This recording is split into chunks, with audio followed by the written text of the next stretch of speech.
Hey, what up guys, and welcome to another Dragon Ball unboxing video. So, let's check this out. Alright guys, so next up, this one right here. Here it is. So today I'll be talking about volume number 3. Let's go ahead and unwrap it and get into it.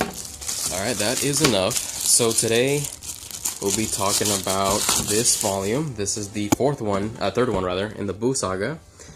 So there's your cover. Not the best, but at least it is finally showing us who the main villain is of this saga. And then here's the backside. And as always, I'll go ahead and talk about a couple things that just stood out to me this time, or just I found interesting. Let's first go ahead and look at the chapters, which is 34 through 50. So there you go. Cool. And then we're gonna go through it. So yeah, this one actually begins with the final match, which is 18 versus Mr. Satan. And we'll go through it. That's a lot of cool stuff in this one. As you will see, the birth of Buu, Majin Vegeta is a thing. And let's see, how far does this get to? Piccolo's back. Him and Krillin were ostensibly dead in the previous chapter. And then it ends with him killing himself, sacrificing himself, and then having Goku have the idea to teach Goten and Trunks, looks like. Or at least they're brainstorming what to do, actually. So it looks like, no, it's actually he's gonna stop him, well, after this book, you know, showing off the Super Saiyan 3 transformation. Okay, so that's where we're at in the series. I'm gonna go through it again and just talk about how, you know, a couple things. So basically, for example, the contestant named Jules looks a lot like Android 18 if it was a male. So I think Toriyama was trying to make an illustration in a character who looks a lot like 17 and what he might look like now in when he was writing this.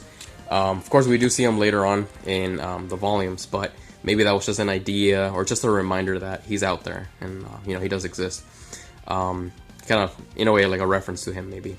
And then, apart from that, I did find very funny how the Supreme Kai had told Piccolo not to reveal who he is, and then, like, a chapter later, he just tells everybody. That's pretty funny.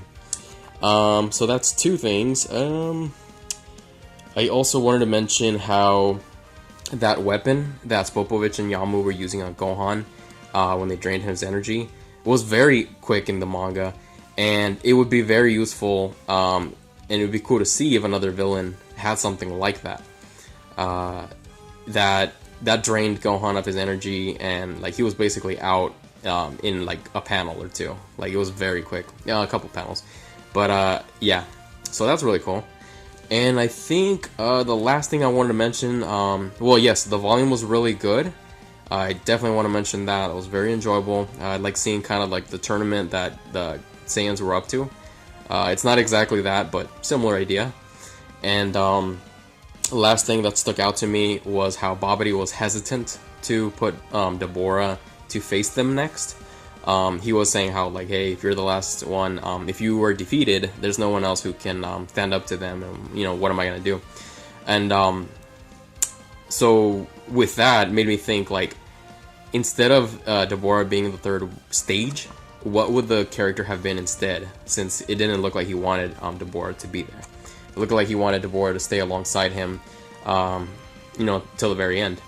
The only thing is Dabura convinced him, you know, given his status in the demon realm and how powerful he is. But yeah, that is that. Those are the main things I wanted to talk about. Can't wait to continue this. I know it's going to be really enjoyable. And let's leave it like that. Thank you guys for watching. Like, comment, and subscribe. Peace.